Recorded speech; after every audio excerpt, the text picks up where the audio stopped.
दुईजना कपलको बीचमा म एक्लै सिंगल हो। केही यस्तो नै थियो मेरो बारीको सोलो ट्रिप। इटाली ट्राभल गर्ने भन्ने बित्तिकै हाम्रो दिमागमा भेनिस, फ्लोरेन्स, रोम र मिलान आउन सक्छ।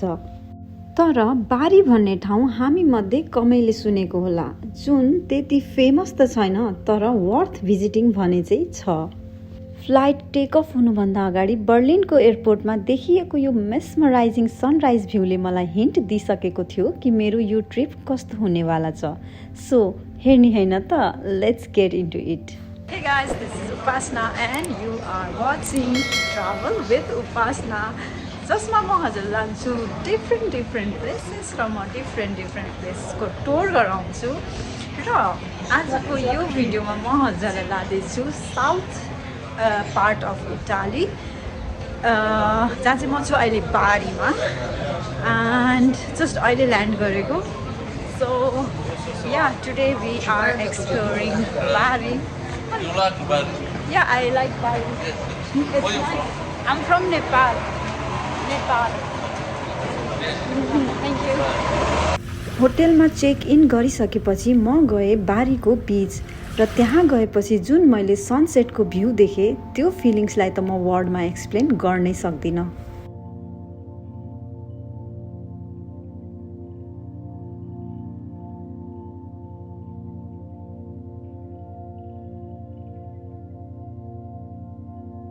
र बारीमा चाहिँ हामीले के गर्न सक्छौँ त त्यो पनि म देखाउँछु यो भिडियोमा। And everyone is looking at me होइन, फर्की हेरिरहेछ, बट इट्स ओके, मेरो कामै यही हो।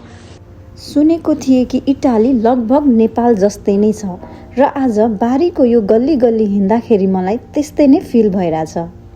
सो गाइज, बारी आएपछि गर्नै पर्ने कामहरू गर्नै पर्ने, यु मस्ट है, no excuses. First please do visit old town of Bari, जहाँ हजुरहरूले देख्न सक्नुहुन्छ कि इटालियन मान्छेहरू 40-50 इयर्स अगाडि कुन लाइफस्टाइलमा बसिरहेको थिए, कसरी बाँचिरहेको थिए, तिनीहरूको घरहरू कस्तो थियो, त्यो सबै हामीले ओल्ड बारीमा हेर्न सक्छौँ। किनभने ओल्ड बारीमा आज पनि कुनै पनि चेन्जेस छैन। They are living the same lifestyle जुन उनीहरूले 40-50 इयर्स अगाडि बाँचिरहेका थिए। यहाँ हिँड्दाखेरि चाहिँ म चाहिँ काठमाडौँको लुबुमा, लाइक नेवारीहरूको त्यो जुन ठाउँ हुन्छ त्यहाँ यस्तै छ कि कहाँबाट कहाँ निस्किने थाहा नै हुँदैन। सो त्यस्तै नै भइरहेछ मलाई यहाँ पनि, कहाँबाट कहाँ निस्किने थाहा नै भइरहेछ नि। यति धेरै गल्ली, यति धेरै, बट त्यो वे चाहिँ होइन, it's very narrow but it's cutest way ever होइन। Like I love to walk here. कस्तो राम्रो फिल भइरहेछ यहाँ वक गर्दा पनि। ओल्ड टाउनको स्ट्रिटमा फ्रेस नुडल बनाइरहेको हेर्न नबिर्सिनु होला, जुन बनेपछि यस्तो देखिन्छ। यसलाई नुडल त भनिँदैन, तर के भनिन्छ मलाई थाहा छैन, बट त्यहाँको लोकलहरूले भनेअनुसार यो चाहिँ एकदमै धेरै टेस्टी हुन्छ। मैले ट्राई चाहिँ गर्न पाइनँ। ओके, चाओ। सेकेन्ड डेमा म गएँ पोलियानो अम्मारे, जहाँ बारीदेखि हामीले डे ट्रिप गर्न सक्छौँ र जहाँ पुग्नको लागि हामीलाई लाग्छ 40 minutes. Welcome to Polignano a Mare. And so म साउथ पार्ट अफ इटाली घुम्दैछु त, अफकोर्स यो टाउन पनि साउथमै छ। अब जुन टाउनलाई पनि ब्युटिफुल भनेर भन्छ भन्नुलाई, सो म भन्दिनँ, म just I'm gonna show you. So let's go.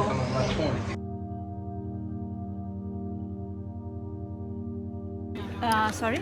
We are Pugliamare. This, yeah. This one? Yeah. So I can tag you on Yeah, Instagram of course, as you well? have to. Yeah, okay. Instagram or TikTok. Sure. Okay, TikTok and Instagram both. Okay, perfect. So guys, I'm going to take a boat tour to the cave with Pugliamare. And it costs €30 per person and it's for 1.5 hours. And it's amazing! Yeah. So, let's go. मेरो बोट tour सुरु हुन 2 hours बाँकी थियो। So 2 hours utilise गर्नको लागि म गएँ पोलियानो अम्मारेको town एरियातिर।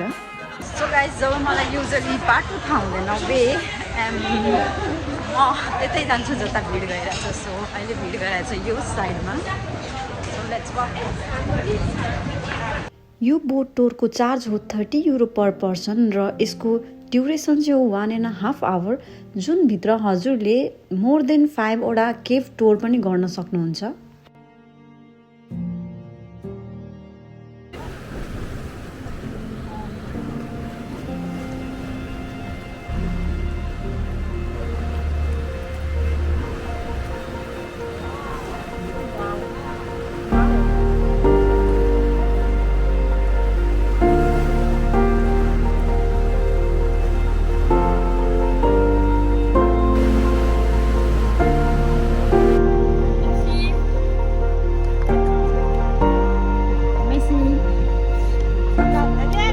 बोट टुर सकेपछि म गएँ ब्याक टु बारी किनकि यो थियो मेरो डे ट्रिप र डे 3 मा म लाँदैछु हजुरहरूलाई Alberobello which is the most beautiful town in Puglia reason.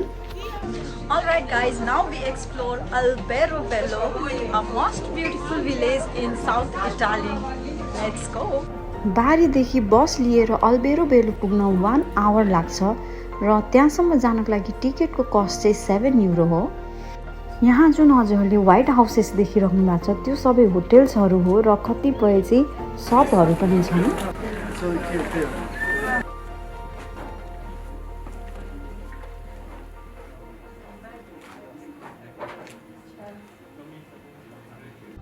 Day 4 मा म लाँदैछु हजुरहरूलाई मातेरा जसलाई सिटी अफ रक पनि भनिन्छ किनकि यहाँ सबै हाउसेसहरू स्टोनले बनाइएको छ.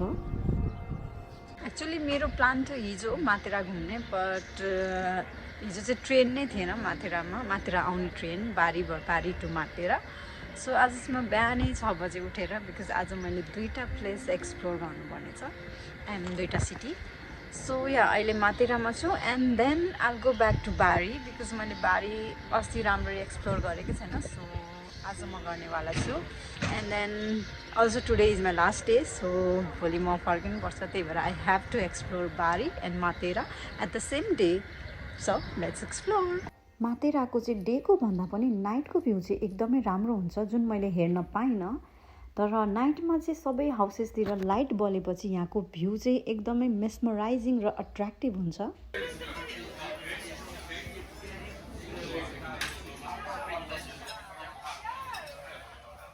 यो भिडियोलाई यहीँ एन्ड गरेर नेक्स्ट भिडियो डोलेमाइटको लिएर म फेरि आउनेछु र इफ हजुरहरूलाई मेरो भिडियो मन पर्यो भने लाइक र कमेन्ट गर्न नबिर्सिनु होला and please don't forget to subscribe my channel as well. That's gonna help me a lot and thank you for watching. Okay.